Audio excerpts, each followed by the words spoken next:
Voilà, ne vous éloignez pas trop de l'appareil, d'accord? D'accord, d'accord. Et là, vous êtes où en ce moment? Là, je suis chez Marianne Duvernois. Ah oui, oui, oui, très Voilà. bien. Bonjour Donc, Marianne, bonjour Marianne. Est-ce qu'on peut elle est la pas là. voir 30 secondes? Elle est pas là. Il faut l'appeler. Elle voulait venir. Oui, Est-ce qu'on- elle a pas réalisé que ça avait commencé, en fait, je crois. je peux lui parler 30 secondes? Oui, oui, bien sûr, oui, oui, au contraire. Si elles veulent se montrer.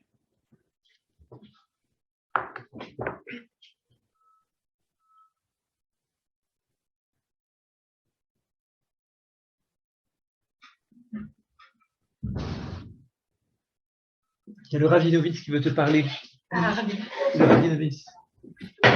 Mets-toi à ma place, là, un instant, comme ça verras, il te verra. Bonjour madame. Oui. Bonjour Marianne. Bonjour Marianne. Écoutez, je voulais vous dire que vous avez toujours d'ailleurs, un mari extraordinaire. J'ai lu pas mal de Ça, je pages. le sais, je n'ai pas besoin de vous deux. Non, mais c'est important que je vous le dise quand même, que votre mari était un homme vraiment, est toujours un homme extraordinaire. J'ai beaucoup, beaucoup apprécié le livre qu'il a écrit. Et Le prince et le prophète. oui, c'est un livre absolument extraordinaire. Ah, mais alors, attendez, j'ai dit à Fabien, il y en a un autre qui est aussi très important et qui s'appelle Le sionisme de Dieu. Oui, justement, il l'a ici. Mais vous allez l'éditer, ce livre-là? On va l'éditer. Il faut l'éditer, il faut absolument l'éditer, ce livre-là. Oui, Nacham, il faut le faire sortir. Et ça fait combien de temps que vous êtes en Israël? plus de 60 ans. Waouh, c'est incroyable. Mais vous savez, je vais vous dire, vous êtes des gens comme vous êtes vraiment, et sachez-le, je le dis avec la plus grande sincérité et la plus grande transparence, vous êtes les graines, le microcosme de la délivrance finale. Exactement. Et Alléluia. de l'union et de la fraternité qui se dévoilera entre Israël et les nations. Exactement. Et sachez que Alléluia, je suis d'accord. vous n'imaginez pas le rôle que vous avez, la grandeur que vous avez, et combien je suis touché de savoir que des gens comme vous sont en Israël. Et encore une fois, nous sommes en train de planter les graines de la délivrance finale. Vous verrez. Chez Yemer. Ezrat Hashem. Merci beaucoup, beaucoup, Madame Duvernois. Et peut-être qu'un jour, on se rencontrera, peut-être.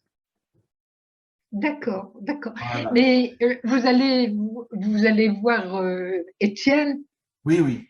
Et je pense qu'il y a un certain nombre de personnes chrétiens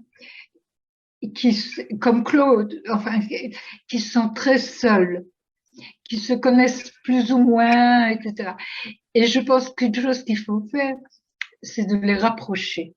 Et rapprocher les Juifs qui veulent tendre la main aux nations, comme vous dites, et les nations qui doivent se rapprocher, parce qu'en général, ils se connaissent plus ou moins, ils n'ont pas de contact. Et ça, je pense que c'est… Vous parlez, Madame Duvernois, vous parlez de chrétiens qui sont en Israël.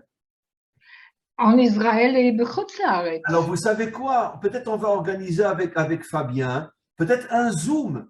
Contactez tous ces gens-là, prenez leur adresse pour qu'on puisse leur envoyer le link.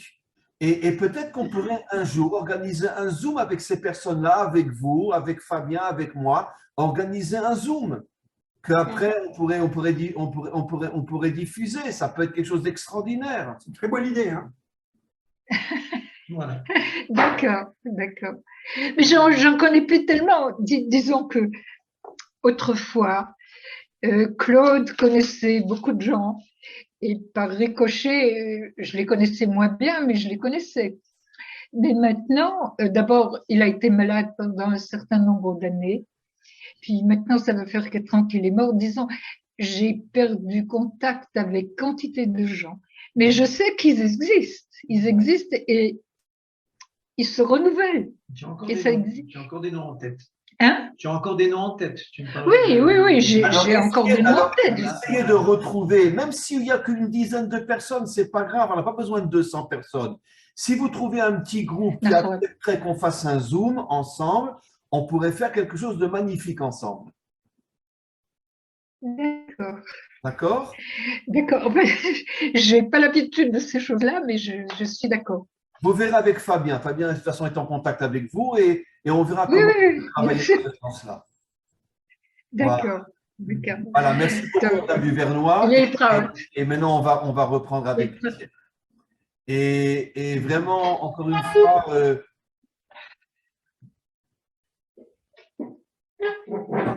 Voilà. alors vous parlez bien devant le micro, monsieur Abel, ok? Oui, oui, oui, oui, oui. Entendu. Oui. Alors, je vais faire 1, 2, 3. Je commence la présentation. Et puis voilà, bien sûr, cette entrevue entre nous sera après sur mon site et sur mon Facebook aussi. Et sur YouTube. Et sur YouTube D'accord. aussi. Voilà. C'est vous qui le mettez sur Oui, YouTube? oui, ça se met automatiquement. Ok. Il y a des gens qui le mettent. Ok. Voilà. Alors, on va y aller. Je vous appelle Étienne Eliaou Abel, d'accord? Et j'explique. Oui, oui, oui. Voilà. Voilà. D'accord. On continue avec ce qu'on a dit. Oui, oui, oui, oui. 1, 2, 3.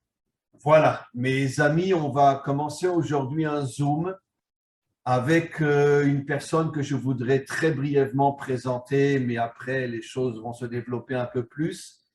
C'est Monsieur Étienne Eliaou Abel, qui est sur la vidéo que vous voyez. Et nous allons continuer aujourd'hui à parler, continuer les différents cours que nous avons fait, Monsieur Ababou et moi-même, sur le rôle des nations dans la délivrance finale.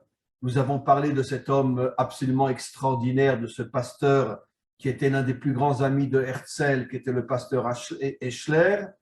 Et nous avons parlé aussi du pasteur Duvernois, qui pendant 60 ans, lui aussi, vivait en Israël, un homme d'une authenticité, d'une véracité exceptionnelle, qui a écrit un livre sur le pasteur Eschler et qui a d'ailleurs montré dans ce livre à quel point il avait on pourrait dire un lien inimaginable avec le peuple juif, tout en étant lui-même, Monsieur Duvernois, un pasteur protestant. Mais encore une fois, comme nous ne cessons de le dire, Monsieur Ababou et moi, qu'on se rend compte de plus en plus que les graines de la délivrance sont en train d'être plantées dans le monde et qu'il y a souvent d'une manière cachée, qui n'est pas connue par le grand monde, mais il y a un lien très, très, très profond entre Israël et les nations.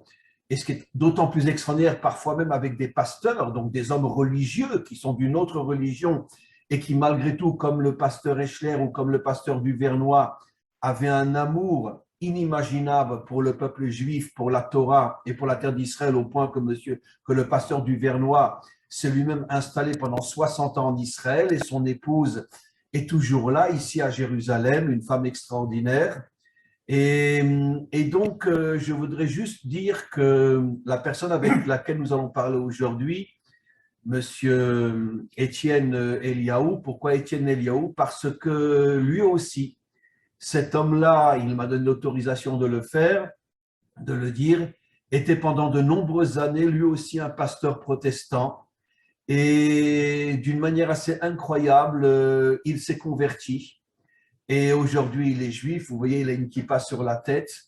Et comme je lui ai dit tout à l'heure avant qu'on commence, c'est absolument incroyable. Il a vraiment une vraie tête de juif. Et donc, quoi qu'il en soit, donc un homme qui pendant des années était un pasteur, aujourd'hui, il s'est converti au judaïsme.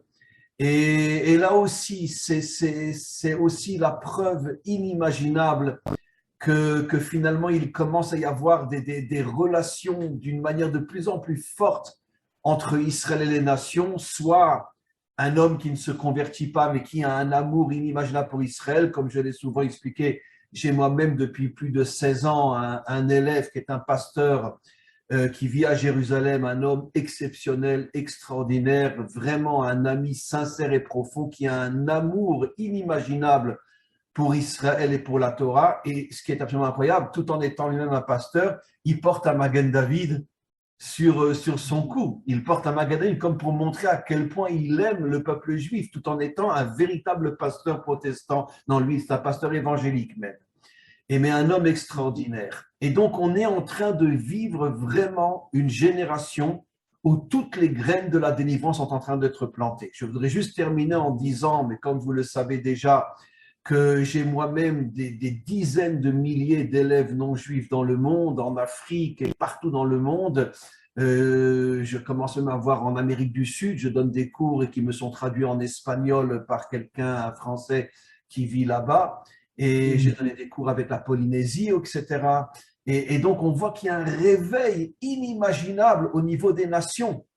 Un réveil inimaginable que les nations comprennent qu'on leur a menti pendant des millénaires, qu'on a fait passer des Juifs pour des crapules, pour des assassins, pour des menteurs, pour des débauchés, etc. Et les nations, et ce n'est pas moi qui le dis, c'est les nations qui me le disent, de tous les pays du monde me disent, mais Rav, mais comment qu'on a pu nous manipuler pendant des millénaires et qu'on ne savait pas ce qu'était véritablement le peuple juif. Et donc maintenant, grâce à Internet et grâce à la diffusion des cours de Torah partout dans le monde, dans toutes les langues, il y a des centaines de milliers de non-juifs qui se réveillent et qui deviennent de véritables amis d'Israël et qui ne veulent écouter que la Torah aujourd'hui, que la Torah.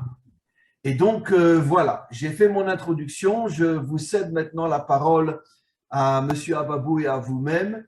Et je suis certain que cet entretien entre nous va apporter énormément à des dizaines de milliers de personnes qui écouteront notre rencontre aujourd'hui et qui se rapprocheront eux aussi et deviendront eux aussi des graines de la délivrance. Voilà. Bien, Rav, d'abord, bonjour. Merci de m'accueillir. Étienne, bonjour. Je suis très heureux de vous voir. Je suis très heureux. D'abord, en introduction, permettez-moi, Étienne, de lire certains passages de la lettre qui m'a énormément ému, énormément touché, que vous avez écrit lors de la mort du pasteur du Vernois. Alors, je vais me permettre de lire quelques passages et on va un peu commenter, puis on va analyser. Juste avant de lire, je rappelle que la dynamique de l'histoire individuelle comme la dynamique de l'histoire collective passe au niveau des nations, certainement par des gens comme le pasteur Eschler, comme le pasteur du Vernois et comme l'ancien pasteur Abel. C'est-à-dire qu'il y a une continuité là, ici. Mais ce qui est très intéressant, d'abord vous vous appelez Abel, ça veut dire Abel, c'est-à-dire le frère qui a été assassiné par Caïn, et c'est pas rien, c'est pas rien. Donc ici, il y a une réparation qui est en train de se faire au niveau, si vous voulez, révélé. Mais ce qui est très intéressant de comprendre, bien entendu, c'est que, en fait, cette dynamique de l'histoire qui a commencé avant Eschler, bien entendu, bien avant Eschler, mais qui a pris corps avec Herzl, s'est révélé dans le pasteur du Vernois. Je prends un exemple très simple. Le pasteur du Vernois avait les qualités d'Eschler. C'est incroyable. Eschler était un homme d'abord seul, mais c'était un homme qui pénétrait les milieux politiques, les milieux diplomatiques. Le pasteur du Vernois était un homme relativement seul, mais qui était aussi très introduit au ministère des Affaires étrangères en Israël. Il pénétrait les milieux diplomatiques aussi en Afrique et un peu partout dans le monde. Il est parti plusieurs fois en Amérique, etc., etc. C'est-à-dire, véritablement, là-dedans, il y a une sorte de continuité dans la vie, et cela s'est fait en toute humilité. Le pasteur Eschler était un homme extrêmement humble, et le pasteur du Vernois était un homme extrêmement humble. Et ça se lit dans votre lettre. D'accord? Alors, ce qui est très intéressant de comprendre aussi, c'est que le pasteur Eschler et le pasteur du Vernois ont été véritablement fidèles jusqu'au bout de leur vie, jusqu'au bout de leur souffle, n'est-ce pas, à leur message. Malgré tout, ils ont énormément souffert. Ils ont souffert d'abord de solitude, ils ont été rejetés évidemment par leur père, par ce qu'on appelle, par leurs églises, et quand même, que ce soit Eschler qui est mort seul, j'allais dire presque comme un pauvre, parce qu'Eschler n'avait pas d'argent, il était pauvre, il gagnait de l'argent en tant qu'aumônier général de l'ambassade d'Angleterre à Vienne, mais il le distribuait. Un peu comme Claude Duvernois, il recevait un peu d'argent du ministère des Affaires étrangères, je pense, je ne suis pas sûr, mais je pense, mais il le distribuait. Il avait une caisse, n'est-ce pas, d'entraide qu'il a créée en 1973 pour pouvoir aider les soldats israéliens et les pauvres en Israël, n'est-ce pas? Donc, et jusqu'à présent, Marianne, qui est une très bonne amie, très chère amie à moi, eh bien, elle a cette caisse et jusqu'à la semaine dernière, elle aidait. jusqu'à même il y a quelques jours. Elle aidait les gens qui sont dans le besoin. C'est-à-dire véritablement, Eschler et Duvernois ont pour, si vous voulez, sens commun, d'abord l'amour de l'autre. L'amour de l'autre, non seulement le respect de l'autre, mais l'amour de l'autre. N'oublions pas que Eschler s'est donné complètement pendant 8 ans de sa vie, jour après jour, avec Herzl, et n'oublions pas que le pasteur Duvernois, pendant 60 ans, n'est-ce pas, d'abord il a abandonné les siens, il était quand même pasteur, si je me rappelle bien, en Alsace, après il est parti aux environs de Soissons, et il était après en Suisse, c'est-à-dire véritablement, c'était quelqu'un qui a abandonné toute une vie pour un idéal, je dirais même plus que ça. J'aime pas le mot idéal parce que ça rappelle l'idole. J'aime pas ce mot. Mais disons plus que ça. Il voulait donner un sens à l'histoire, à sa propre histoire, et se relier à Israël sur sa terre. Claude Duvernois était un pasteur sioniste. Il a écrit un livre extraordinaire. Il a écrit à peu près une dizaine de livres, entre parenthèses. Le livre que j'ai présenté sur le prince et le prophète, c'est un des premiers, mais ce n'est pas le seul. Il a écrit un livre extraordinaire que je voudrais vraiment que Madame Duvernois puisse publier. Il a été publié, mais seulement il ne reste plus, il n'y avait plus d'exemplaires. Moi, j'ai un exemplaire ici devant moi qui s'appelle Le sionisme de Dieu. Alors, ça, c'est un livre qui est absolument extraordinaire parce qu'il démontre un point très, très important, que malgré tout, malgré la souffrance, malgré l'historicité qui a été un événementiel absolument implacable, malgré tout, il y a toujours eu une graine des nations qui a été fidèle au peuple d'Israël. Et ça se rejoue, on le retrouve à la fois chez le révérend Eschler et chez le pasteur Duvernois. Alors, avant de vous céder la parole, Étienne, permettez-moi de lire quelques passages juste de la lettre que vous avez écrite lors de la mort, il y a 4 ans, du pasteur Duvernois. Claude, mon ami, nous sommes tous les enfants de Claude Duvernois. Un jour, me disait un jour un ami proche, tous, entendez toutes celles et ceux qui émergent des brumes d'une chrétienté à but de son autosuffisance. On trouvait en lui un guide capable de les réaccorder à l'ascension d'un prodigieux Himalaya qui se nomme à la fois Israël et Parousie. Il faut savoir que chez les chrétiens, Parousie, c'est la venue du Seigneur, la venue du Messie, d'accord? Parousie, comme Claude aimait à le dire. Parousie, venue du Messie, chaque jour un peu plus imminent, pour quiconque sait chercher en Israël, en son histoire, passé, présente et espérée, les signes avant-coureurs du grand jour. Claude, l'auteur prolixe au choix tellement exigeant, recevait comme un chemin de plus en plus abrupt, menant à la lumière, celle qui illumine, éblouit, foudroie. À ceux qui l'ont connu au plus près, je voudrais livrer un secret primordial. Claude nous a ouvert un chemin d'humilité, l'humilité vraie de celui qui ne se prend que pour ce qu'il est, ni plus ni moins, jusqu'au bout, quoi qu'il en coûte, vous avez dit, très justement. Une graine à broyer dans le moulin de l'attente éperdue. Toute sa vie, Claude s'est préparé à mourir d'amour, de cet amour brûlant dont seuls des séraphins du prophète Isaïe nous donnent la mesure. Saint, Saint, Saint, l'Éternel Tsébaoth. Celui qui est, qui était et qui vient. Pour conclure ces quelques mots, je voudrais mettre dans la bouche de Claude cette phrase qu'il aimait, tirée de la lettre d'adieu de Stefan Zweig, écrite le 22 février 1942. Vous savez que Stefan Zweig, avec sa compagne, s'est suicidé. Ils se sont suicidés en Amérique du Sud.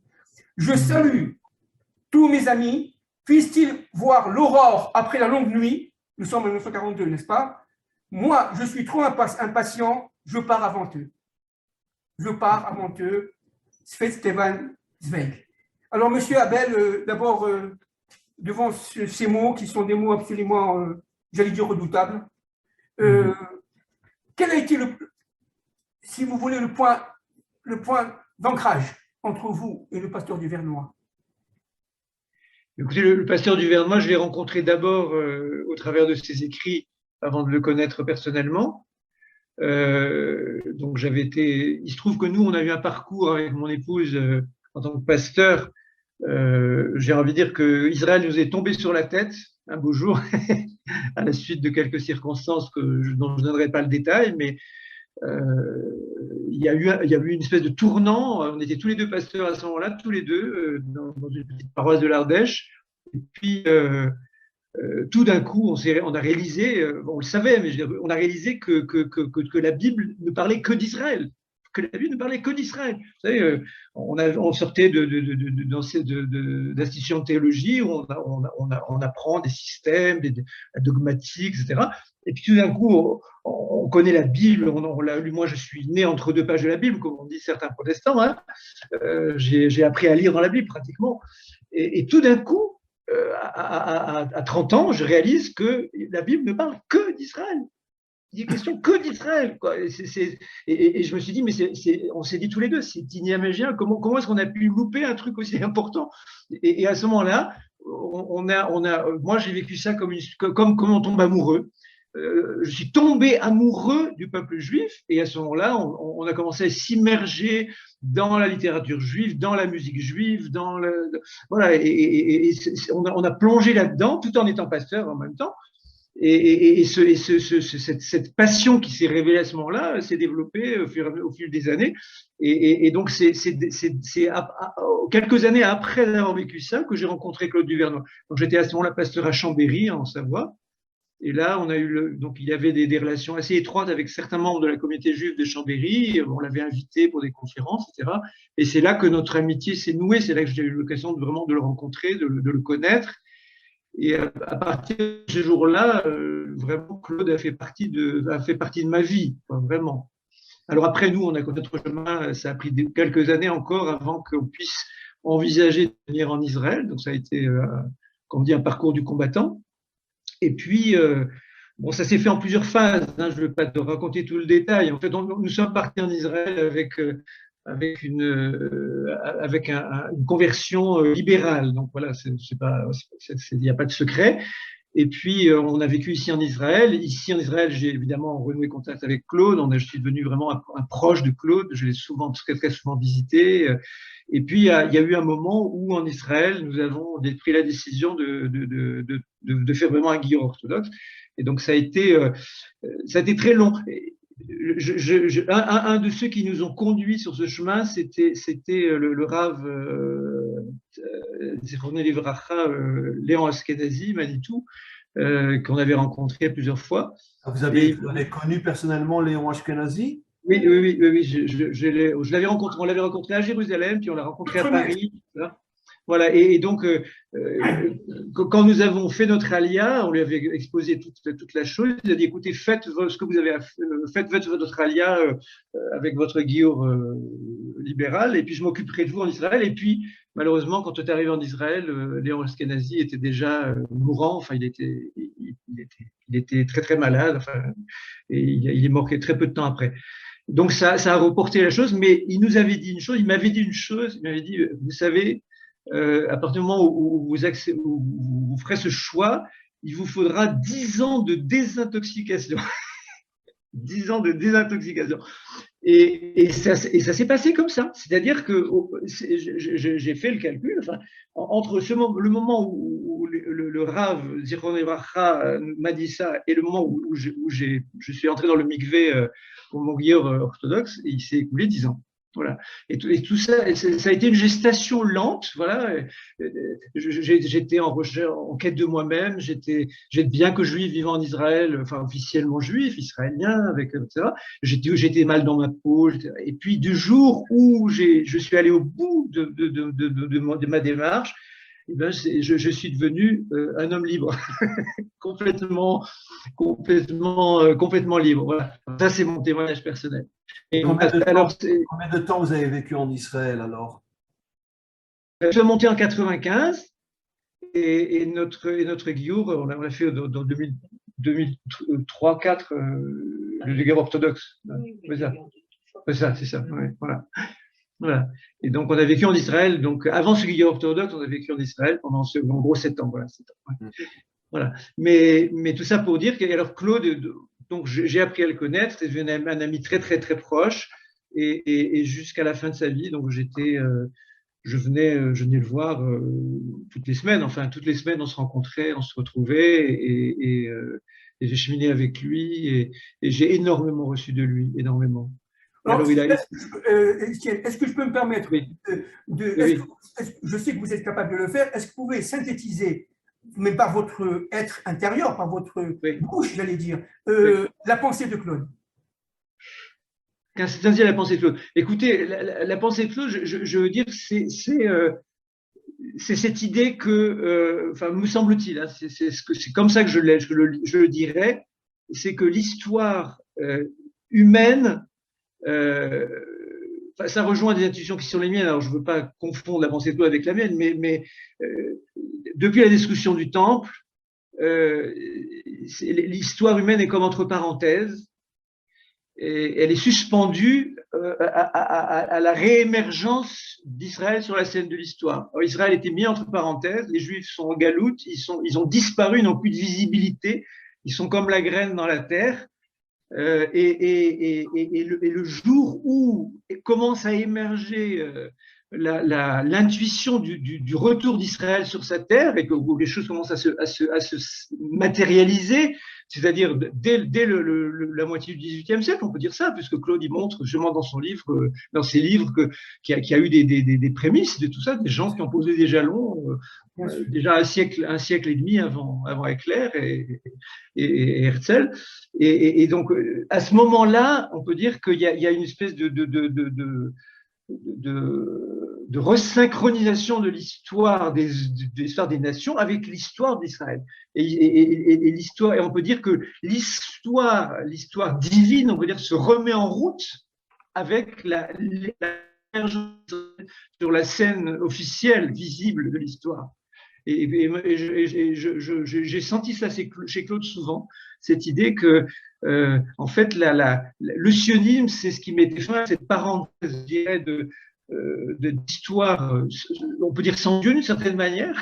Je sais pas, bien que Akadosh Baruch Hu était évidemment le maître de l'histoire et que aucun événement ne lui échappe, et que tout ce qui s'est déroulé depuis la destruction du temple s'est déroulé sous son contrôle. Mais enfin, c'est cette idée que, à partir du moment où le sionisme émerge et où Israël commence à reprendre vie, même avant la création de l'État, eh bien, l'histoire redevient vraiment officiellement l'histoire divine. Voilà. Il est tombé autour. Et puis alors la deuxième dimension incontournable de la pensée de Claude, c'était cette obsession de la venue du Mashiach, dans ce qu'il appelait la parousie, donc la parousia, ça veut dire la présence en grec, hein, et ça, voilà, c'était vraiment, c'était un guetteur inimaginable, quoi. Tous les jours étaient un jour où il guettait. C'est pour maintenant. Et puis il était persuadé, mais qu'il ne mourrait pas avant la venue du Mashiach. Il en était persuadé. Et jusqu'à son dernier souffle, il en était persuadé. Et ça, je trouve ça magnifique parce que c'est un peu fou. Mais en même temps, c'est une façon de dire, ben, Seigneur, voilà, voilà, Hachem, je t'ai tout donné, j'ai accompli mon lech lecha, je suis parti, j'ai tout laissé, etc. Et maintenant, j'attends l'accomplissement de tes promesses, je l'attends de pied ferme. Et puis, je continue à proclamer contre vents et marées que je ne mourrai pas, je vivrai, je verrai ton jour. Et puis, voilà. Et ça reste, quoi. C'est ineffaçable. De toute façon, cher ami, vous savez qu'il y a un verset qui dit au sujet du Mashiach, Ish tsemar ou mitarta vitzmar. Il est comme une pousse qui pousse à partir de ses racines qui sont sous le sol.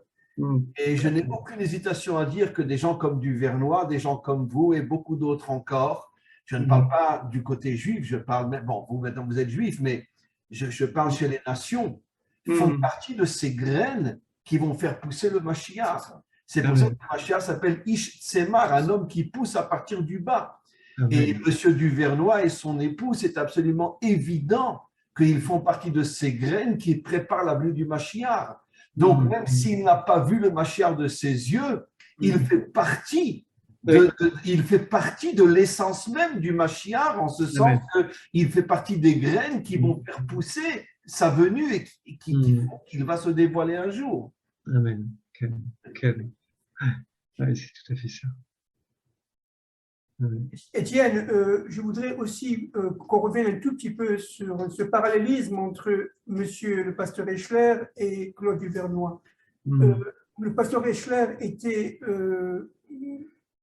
avait des éléments de prophétie, puisque lorsqu'il a rencontré Martin Buber en mars 1914, quelques mois avant la Première Guerre mondiale, il lui a dit, je dis en français, il y aura une guerre mondiale.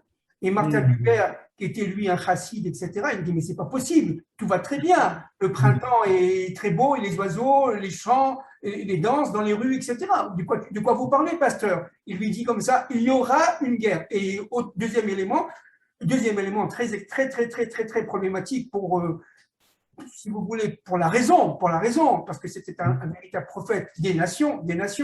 Eschler, à la mort d'Herzl, Eschler a frappé aux portes des Juifs en disant, Juifs d'Europe, partez, la situation est très grave, nous sommes dans les années 20, ça veut dire à peu près 20 ans avant la catastrophe. Personne, ou presque personne ne l'écoutait. C'était la risée. C'est la même chose que Claude Duvernois. Claude Duvernois annonçait. Il annonçait certes la parousie, mais il a vécu la guerre de 67. Il a vécu la guerre de 73, vraiment dans sa chair. Je me rappelle une fois, le pasteur Duvernois m'a dit, viens voir Fabien, viens dans mon balcon. Et je me rappelle qu'il m'a montré un morceau. J'ai reçu ici un obus des Jordaniens. Et il m'a montré le morceau. Il me dit, voilà, j'y tiens beaucoup. Et on a risqué notre vie ici, en 1967. C'est-à-dire qu'il a vécu véritablement la souffrance d'Israël de retour sur sa terre.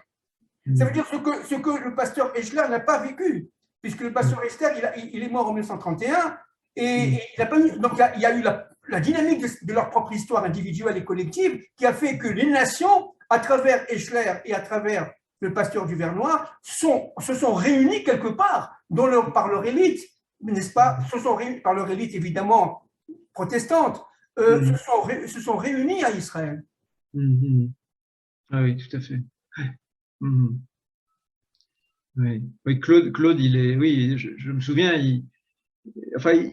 au moment justement des guerres d'Israël, quand on disait qu'il fallait aller se mettre à l'abri, enfin voilà, et lui refusait toujours.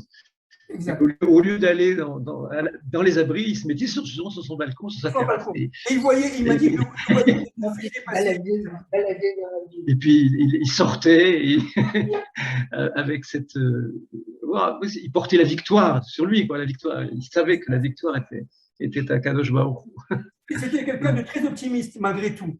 Ah oui, ah oui. Très, très optimiste. Il était sûr de ce qu'il appelait lui la parousie, c'est-à-dire il était sûr d'être dans la période, mais il ne s'est pas trompé du tout. Il s'est pas trompé.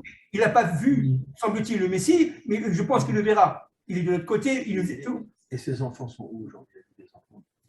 Oui, tu peux poser la question. Il a eu des enfants, Claude, et ils sont où aujourd'hui? Écoutez, il a eu 2 filles. Et donc, l'une de ses filles est ici en Israël et son autre fille a été en Israël pendant longtemps. Et puis, elle est actuellement en Suisse. Voilà. Mais c'est 2 filles qui ont eu eux-mêmes des enfants. Et voilà. Et celle qui vit en Israël, elle vit où? Celle qui vit en Israël vit pas très loin. Ramat Raziel. Voilà. Et elle est l'épouse d'un chirurgien de. Voilà, c'est un chef de service en chirurgie d'Hadassah. Et elle est mariée avec un juif? Oui, tout à fait. Mais mariée des juifs de toute façon. Et donc, les 2 filles sont mariées avec des juifs? Oui, non, la plus jeune est mariée avec des protestants, je crois. Enfin voilà, non, elle n'est pas mariée avec un juif. Et celle qui est en Israël est mariée avec un docteur juif? Oui, voilà, c'est ça, exactement. Roche Marlaka à Hadassah. Incroyable. Comment il s'appelle?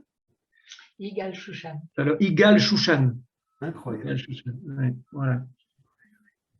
Et là, il y a une semaine, il y a eu le mariage de la plus jeune des petites filles. Hein. Sharon, c'est la plus jeune, non? Non, il y a Eliana. Ah oui, c'est ça. Une des petites filles qui s'est mariée. Sharon, donc la fille de Didi Lana. Nathan. Nathanaël Attias. Avec un Nathanaël Attias, voilà. Ouais. Et c'est une petite fille qui est très chère à Marianne parce qu'elle habite pas très loin d'ici et elle a un cœur très généreux et c'est un grand secours pour sa grand-mère. Voilà. Monsieur Abel, dites-moi, vous avez vu que la situation dans le monde aujourd'hui n'est pas fameuse. Il y a évidemment une déstructuration extrêmement profonde au niveau économique. Oui. En tant qu'économiste, je le vois très très bien, très clairement, surtout à partir de Jérusalem. Il y a véritablement une sorte de brouillard, de brume nimrodienne qui s'étend partout dans l'universel. Et on attend absolument qu'une lumière se reflète à partir de Jérusalem. Cette lumière, semble-t-il, viendra Bezrat Hashem, si Dieu veut, très vite, selon sa volonté à lui, sa volonté première. Mais nous, en tant qu'êtres humains, nous devons évidemment nous rassembler, former, comme disait d'ailleurs le pasteur d'Ivernon, disait, former l'unité. Il faut absolument que le peuple d'Israël soit uni et que l'humanité, qui a conscience, bien entendu, le reste qu'on appelle en hébreu shérite, le reste de l'humanité, puisse comprendre et qui comprend, qui a en capacité de connexion avec Hachem. Vous comprenez? Cette humanité-là existe. Il faut absolument créer un mouvement, une sorte de dynamique de l'histoire qui fait véritablement, parce que tout simplement les nations, comme je l'ai dit il y a de nombreuses fois dans mes interventions avec le Rabinovitz, forment les nations forment l'épouse d'Israël. Oui. C'est-à-dire, c'est le côté hors makif, comme on dit en Kabbale. C'est-à-dire, vont recouvrir, protéger quelque part Israël. Israël ne pourra pas sortir seul. Israël, entre parenthèses, ne peut pas se délivrer seul, bien entendu. Il faut les nations. Alors, donc, il faut qu'à partir de vous, à partir de nous, à partir de nous tous, qui avons compris un peu le plan de l'histoire, parce qu'évidemment, derrière ces dynamiques événementielles, il y a le plan, ce qu'on appelle, moi, j'adore ce mot, la méta-histoire. Cette méta-histoire, ce plan divin, qui est en train de tout simplement de se révéler jour après jour, et que le pasteur Duvernois et que le pasteur Echter, évidemment, ont compris qu'il y avait un plan divin derrière le plan événementiel, et que, en fin de compte, l'événementiel sans le divin, ça menait à la catastrophe toujours, tout le temps, y compris aussi, toutes les civilisations ont disparu dans le sang et dans la catastrophe, avec des despotes et des vampires, j'allais dire presque, des monstres, comme Hitler, etc., tout s'est effondré. Et on voit aujourd'hui que le monde est au bord de l'effondrement, Le Ramchal a bien expliqué dans son livre d'Ak Vunot qu'en fin de compte, Dieu attend le quasi-effondrement du monde pour intervenir. Nous sommes ici maintenant, à la veille d'événements cataclysmiques qui vont faire certes très peur, parce que l'humanité va accoucher du Mashiach. Ce n'est pas Israël seulement qui va accoucher, c'est l'humanité. C'est les douleurs de l'accouchement. Tout à fait. Oui. Mais pour reprendre un petit peu ce que M. Ababou dit, est-ce qu'on pourrait imaginer, parce que bon, je confirme ce qu'il dit, mais je précise aussi qu'encore une fois, toutes langues confondues, si en espagnol, en français, en anglais, en russe et peut-être d'autres langues, aujourd'hui, on peut parler de millions d'hommes et de femmes parmi les nations qui se réveillent. Rien qu'en français, c'est des centaines de milliers dans le monde, des centaines de milliers. Donc, si on rajoute les autres langues, je suis sûr qu'on a dépassé peut-être 1 ou 2 millions. Est-ce qu'on pourrait imaginer de créer une sorte de mouvement qui commencerait à être la graine de l'unité entre Israël et le réveil chez les nations et qui deviendrait peut-être le ventre de la délivrance? Parce que vous le savez très bien, nos maîtres expliquent que le Mashiach ne viendra pas comme ça, il ne va pas descendre du ciel. Le Mashiach, il doit être enfanté. Donc, il faut qu'il soit précédé par un ventre qui l'accouche. Absolument. Et ce ventre, ça sera l'union, comme pour être enceinte, il faut l'union entre un homme et une femme, et le Mashiach ne viendra que grâce à l'union entre Israël et les nations. Donc peut-être qu'on devrait envisager de créer peut-être un mouvement multinational, et peut-être par rapport à chaque langue, mais concentrons-nous sur le français. Pourrait-on imaginer qu'on puisse créer un mouvement en français qui regrouperait des juifs et beaucoup plus de non-juifs, bien sûr, et peut-être commencer à créer un mouvement qui peut-être deviendrait une partie de ce ventre qui enfantera le Mashiach? Est-ce que vous pensez qu'un projet comme ça est possible? Moi, je le crois profondément. En confidence, je vais vous dire, moi, ce que je vis actuellement. Bon, nous sommes en processus de retour en Israël, parce qu'on a été j'avais coincé entre guillemets en France pendant plusieurs années à cause de la situation sanitaire de ma maman qui était en fin de vie et qui était très âgée et qui ne pouvait pas venir avec nous en Israël. Donc on s'est occupé d'elle jusqu'à son décès il y a un an, un peu moins d'un an. D'ailleurs, notre retour ici en Israël a coïncidé avec la fin de la période de deuil, enfin pour ma maman, donc c'était quelque chose c'était un signal fort, voilà. Et donc on est en processus de retour, et parce qu'on a une maison là-bas qu'il faut qu'on arrive à vendre. Mais en attendant, en France, actuellement, je me consacre en ce moment à essayer de donner des enseignements à des chrétiens, et je leur parle, je leur parle du Nouveau Testament, enfin le dit Nouveau Testament. Et ça fait des années que je travaille, si vous voulez, sur une relecture en profondeur des textes du Nouveau Testament, pour essayer de montrer à quel point Claude en est persuadé de ça, mais donc j'ai fait vraiment, ma passion, c'est les textes, hein, vraiment.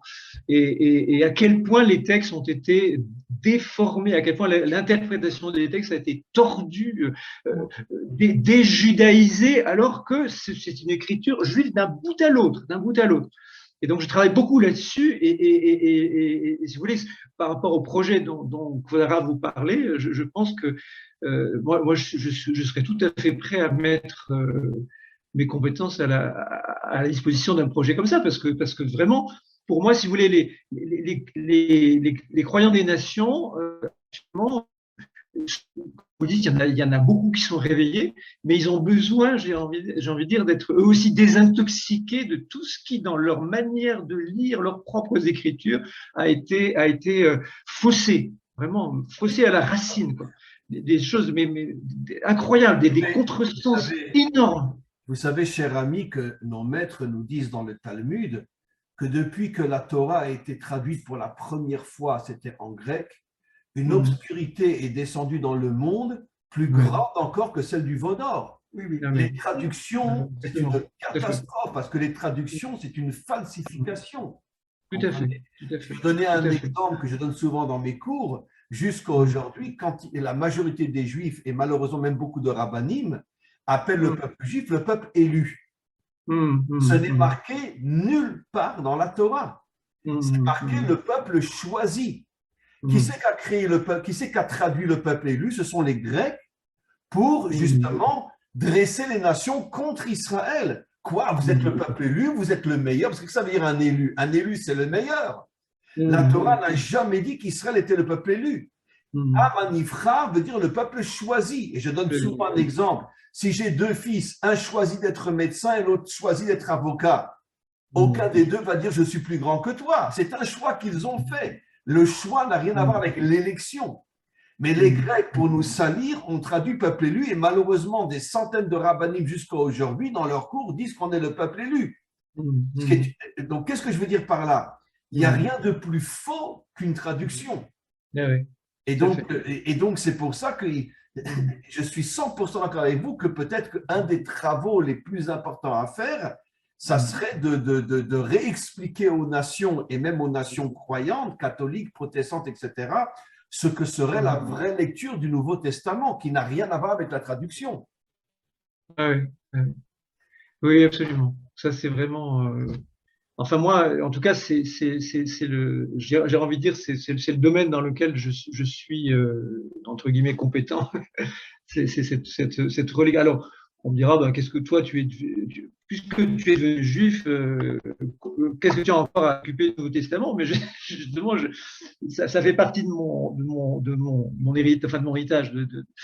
C'est pas pour rien que j'ai acquis ces compétences-là, et je pense qu'aujourd'hui, j'ai à cœur de les mettre au service du peuple d'Israël, parce que justement, je pense qu'il y a là des clés de reconquête, entre guillemets. Vous voyez ce que je veux dire Alors, en tout cas, vous, Fabien et moi, on pourrait peut-être être la clé de la création d'un mouvement qui peut-être s'étendrait de plus en plus, ne serait-ce qu'en langue française, sur quantité de pays.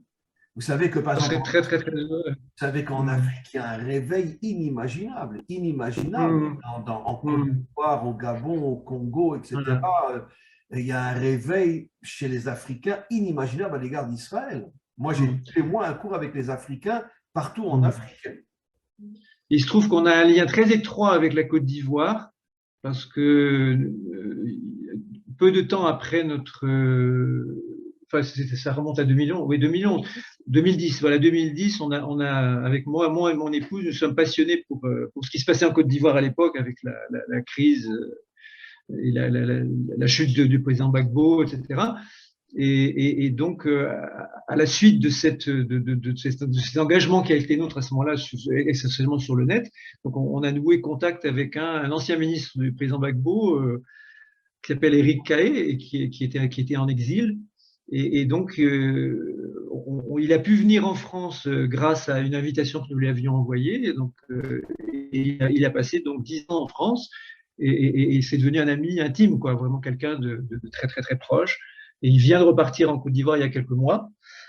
Et voilà, donc pour nous, l'Afrique, ça nous parle beaucoup parce que c'est vraiment…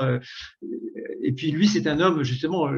J'ai pu tester chez lui cette réceptivité extraordinaire des Africains à tout ce qui concerne Israël. C'était vraiment…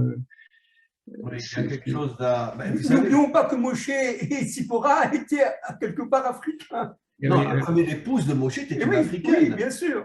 Bien sûr, bien sûr. Et Moshe a passé, une fois qu'il a quitté l'Égypte, il a passé 60 ans en Afrique à aider les peuples africains à se révolter contre leurs dictateurs. Bien sûr. Et sa première épouse était une véritable africaine. Bien sûr. Donc ça veut dire que comme on sait très bien que la Torah n'est que le microcosme du futur, on sait très bien que, je le dis souvent dans mes cours, qu'au moment de la délivrance, il y aura une relation, une connexion entre l'Afrique et Israël inimaginable. D'abord, on a plus ou moins la même histoire. On a été poursuivis, on a été piétinés, on a été transformés en esclaves, on a été détruits. Les Africains ont pratiquement la même histoire que la nôtre.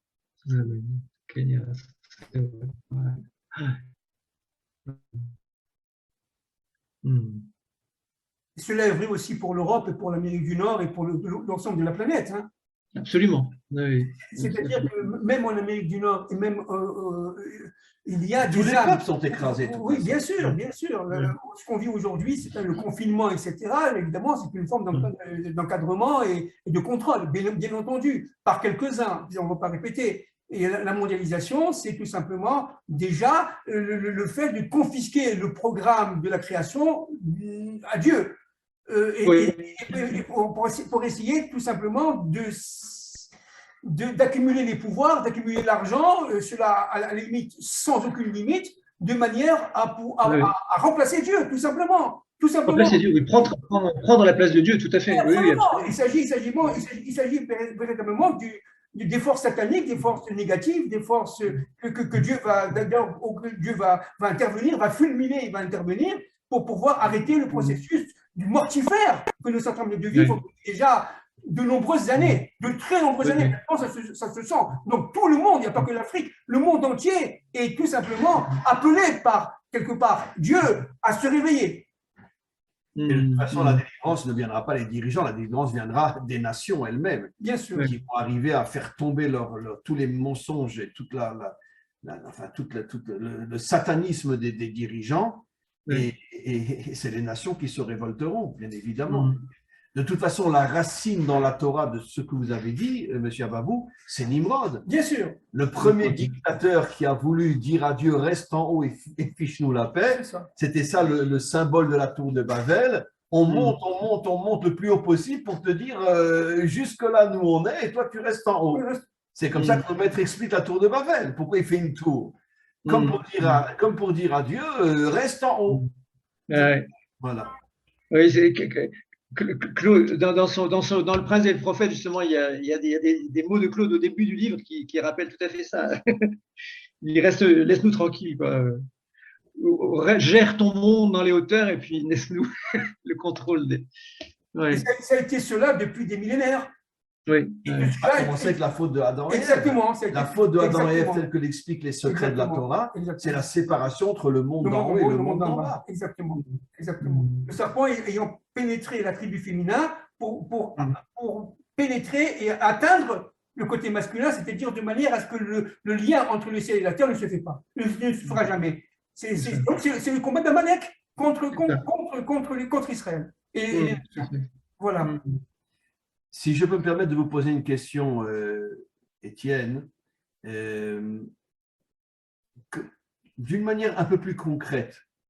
Bon, c'est vrai qu'il y a un réveil énorme au niveau des nations, mais d'un autre côté, je veux dire, il faut reconnaître que on est tous tenus et en danger parce que si on a un qui bouge et qui dérange, il serait éliminé par les dirigeants. Ça se passe dans tous les pays et malheureusement, ça s'est passé en Israël aussi avec le Rav Kahana et d'autres. On nous fait croire que c'est un arabe qui a tué le Rav Kahana, mais tout le monde sait aujourd'hui qui était derrière cet arabe-là. Et je ne citerai pas, mais enfin tout le monde me comprend. Et pourquoi? Parce que comme il rentrait en politique et que ça devenait un homme de plus en plus écouté, il dérangeait le système et on l'a exécuté. Et donc, il n'y a pas un pays au monde où on n'exécute pas ceux qui dérangent. Alors, je pose toujours cette question à laquelle il n'y a pas forcément une réponse. J'avoue, franchement, je n'en ai pas moi-même une. Mais comment qu'on va arriver finalement à devenir le ventre de la délivrance en sachant que dès qu'une personne vraiment dérange, de toute façon, on l'exécutera, comme Coluche, contre lequel on a envoyé un camion quand il était en moto. Tout le monde sait très bien qu'il y a eu un accident, on sait très bien qui était derrière. Parce qu'il allait rentrer en politique, il était suivi par tellement de monde que le système politique a eu peur de lui et ils lui ont envoyé un camion pour le tuer. Donc ça veut dire qu'il n'y a pas un homme sur Terre, depuis le début de l'histoire, qui se met en évidence pour se battre contre les méchants, qui n'est pas exécuté. Sauf le Mashiach. Alors justement, mais le Mashiach, il a besoin d'un ventre. Donc on a besoin, nous aussi, de commencer à se mettre en évidence. Le ventre, justement, il est en évidence, on le voit, le ventre. Donc, excusez-moi de donner cet exemple, mais qu'est-ce que faisaient les Cosaques quand ils rentraient dans les ghettos? Ils s'amusaient tous à ouvrir le ventre des femmes, à sortir le nourrisson et à le mettre dans la bouche de la femme. C'était le plaisir des Cosaques. Ça veut dire que, je parle des femmes juives, bien sûr. Donc, ça veut dire que même si on n'est pas le Mashiach, mais qu'on est le ventre, on se met en évidence. Comment qu'on peut imaginer que le monde va se mettre en évidence contre tout le satanisme de ce monde et que finalement on va réussir? Comment qu'on peut imaginer? Est-ce que je peux permettre? Alors, si vous voulez, ça va se passer à deux niveaux. D'abord, les structures vont imploser, et ça, je ne veux pas faire du tout peur au public qui nous écoute, hein, pas du tout, mais c'est ce qu'on va vivre. Il va y avoir véritablement ce conflit de Gog et Magog qui fait que cela va faire imploser les systèmes monétaires, les systèmes financiers, les États vont s'effondrer complètement et donc ces gens-là vont être quelque part… Excusez-moi, comment les États peuvent s'effondrer puisque de toute façon, toutes ces guerres-là sont justement programmées par toutes les forces obscures qui se servent des dirigeants comme des poupées de toute façon. Mais parce que derrière ces forces obscures, vous savez bien, c'est Hachem. Hachem, c'est lui le maître de l'histoire, c'est lui qui les a créés. Donc, il va se servir pour les faire tomber, bien entendu. C'est-à-dire qu'eux, ils croient avoir le pouvoir, ils n'ont aucun pouvoir. Si le pouvoir est au seul Hachem, maître de l'histoire. Et quand Hachem, dans les autres mondes actuellement, Rav, c'est la fête. C'est-à-dire qu'ils nous attendent, ils attendent véritablement qu'il y ait une action. Alors, ça, c'est une première chose. Il va y avoir d'événements terribles, cataclysmiques, qui vont faire que véritablement ce monde-là va s'effondrer. Il est presque effondré, mais là, il va y avoir avec fracas. Ça, c'est une deuxième chose très importante, c'est que le réveil des femmes dans le monde entier. La femme doit faire son tikkun de Chava, elle doit faire sa réparation. Et les femmes, je parle des femmes non juives, pas forcément juives, d'abord les femmes non juives, elles vont se réveiller, c'est ce qu'on a dit, et progressivement, il va y avoir des milliers, des centaines de milliers, de millions de femmes qui vont réveiller leurs maris, leurs copains, et cela va faire dans le monde entier une masse telle que personne ne pourra détruire. Parce que d'abord, ils sont partout, et deuxièmement, et surtout, ils seront trop nombreux. Donc la conclusion que j'admets à 10 milliards de pourcents, c'est que finalement, aucun homme seul ne pourra Mais réussir, bien sûr. même le Mashiach. Mais bien sûr. Et même le Mashiach aura besoin d'une armée de millions d'hommes et de femmes à ses côtés. Comme Mais le dit bien le sûr. Zohar. Mais bien sûr. Le Zohar dit clairement que le Mashiach ne pourra rien faire seul. Et Absolument. pas seulement qu'il aura besoin des Juifs à ses côtés, il Bien aura sûr. besoin des Les nations à nations. ses côtés. Le couple Rabbi Shimon Bar Yochai le dit Israël-nation. clairement. Ça veut dire que finalement, donc plus il y aura d'hommes et de femmes dans le monde qui se réveilleront, et moins les forces sataniques pourront nous détruire. Parce qu'il y aura trop de monde qui se réveille. C'est ça. Ça ne sera pas une révolution ponctuelle, ce serait une révolution mondiale. N'oublions pas, Rav, dans un monde déstructuré en profonde mutation. Oui. Attention, c'est-à-dire tout ce qu'ils ont construit depuis des centaines d'années va s'effondrer complètement. Oui. C'est-à-dire que Dieu va intervenir, mais ça va être foudroyant, et ça va être effroyable, mais ça va être salutaire. Et comment vous voyez, vous, Étienne, les choses alors? Moi, ce qui me paraît vital actuellement, c'est que nous renoncions définitivement à notre individualisme. Malheureusement, je veux dire, je pense que l'individualisme, c'est la marque de la galoute sur le peuple juif qui est toujours là. C'est pour ça qu'on n'arrête pas de se déchirer. Enfin, on n'est jamais d'accord. On fait un bout de chemin ensemble, puis on se sépare. Enfin, voilà, tout le temps. N'oublions bien pas, qu'il y ait cher ami, pour confirmer ce que vous dites, que ce sont les forces obscures qui nous poussent à devenir Oui. seuls. Voilà, c'est ça. Chacun est devant son portable, chacun Voilà. est. Il n'y a même plus de jeux, même chez les enfants, ils ne jouent plus ensemble. Chacun est complètement isolé aujourd'hui. Ils font Oui. tout justement Et pour empêcher l'unité du monde. Voilà. Et il me semble qu'il La faut. déstructuration de l'homme, et la déstructuration du couple, et la déstructuration des familles. Oui. Et je pense qu'il faut, chacun doit faire soi pour repuiser au fond de lui la force de confesser qui il est vraiment en profondeur en disant je suis pas moi, je suis justement une petite parcelle d'un grand tout qui me dépasse. Et donc désapprendre à dire je pour dire nous, quoi. Voilà. Vous savez, il y a un jeu de mots qui m'amuse beaucoup en hébreu, c'est le mot Navi. Navi, c'est le prophète. Mais Navi, ça veut dire aussi nous amènerons, nous ferons venir. Et dans mes enseignements, c'est une chose que je dis aux gens, je leur dis, vous savez, le prophète, c'est celui qui sait pas dire je, qui peut que dire nous au nom des autres, avec tous les autres. Donc, lui, en tant qu'individu, il n'existe pas. Et si on retrouve comment on pourrait transmettre ce message? Je vous dis quelque chose de tellement juste. Comment on pourrait transmettre ce message aux nations, à ceux qui nous écouteraient, de casser ce que moi j'appelle le culte de l'ego, l'individualisme, et de revenir vers l'unité? Comment qu'on pourrait transmettre ce message? Écoutez, moi, je crois qu'il faut en tout cas, une chose me frappe dans les enseignements que je donne en France à des Français, donc c'est le fait que les gens, ils acquiescent, ils sont d'accord, mais il y a quelque chose qui les retient, que n'ont pas les Africains, justement, quelque chose qui les empêche de sortir d'eux-mêmes, quoi. Ils captent intellectuellement les choses, ils sont d'accord, etc., ils acquiescent, mais quelque chose les empêche de se mettre en route. Et ce quelque chose, j'ai envie de dire, c'est la reddition de l'Occident à Israël. Il y a un moment où tous ces gens qu'on dit réveillés, bon, il faut qu'ils réalisent que ça doit aller plus loin simplement que des paroles, mais ça doit passer par une mutation en profondeur. En disant, maintenant, je me rends à Israël. Et en me rendant à Israël, je libère le potentiel qui est en moi pour le mettre au service d'Israël. Et donc, à ce moment-là, je travaille à faire en sorte que ce nous, vraiment, le nous du grand Israël de Dieu puisse advenir, quoi. Alors, je sais pas comment le faire, mais je pense c'est un travail ça passe par la parole, de toute façon. Hein. Mais il faut que les gens… Quand vous allez faire vraiment à nouveau votre alia, il faut qu'on se réunisse tous les trois et qu'on voit qu'est-ce qu'on pourrait mettre sur pied, et même si ça ne restera qu'une graine, mais elle accouchera un arbre. Et donc, il faudrait voir ce qu'on pourrait faire tous les trois, peut-être, pour essayer de créer ce mouvement mondial de réveil des nations.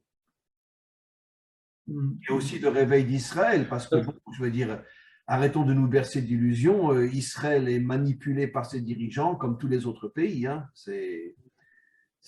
Endormi.